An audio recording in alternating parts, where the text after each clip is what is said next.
right? I would say that's a big controversy, right? Like, what does the word hacking mean these days?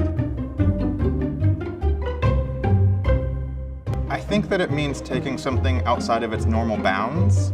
So that could be anything, right? You could go hack fashion and wear something that nobody's ever seen. You could go hack this ball and do something that nobody's ever done.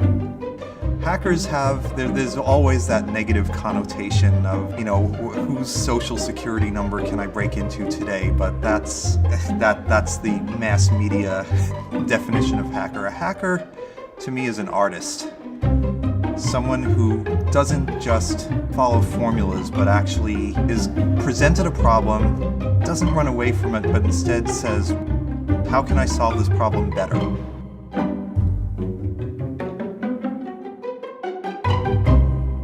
I am attending the hackathon. It is fun. It weirdly is really fun. You can basically take any wacky idea you have and just create it.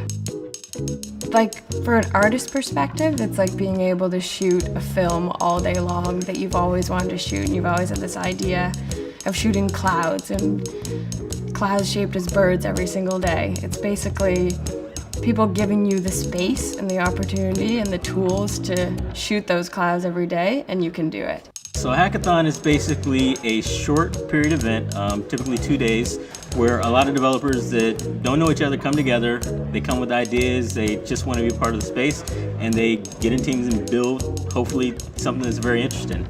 In a way, it's like a jam session, because I could tell anyone who's a total nerd that we're a bunch of nerds hanging out in a basement, and they'd probably be down with that. You know, just the most possible fun. There aren't a lot of girls.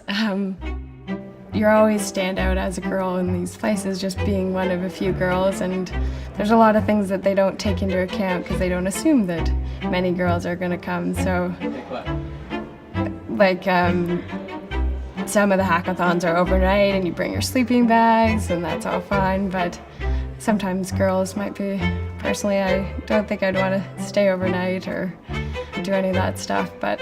Yeah, there are definitely some success stories around hackathons. GroupMe came out of a hackathon and they got sold for $60 million in a year after doing this. I think that's always a nice possibility.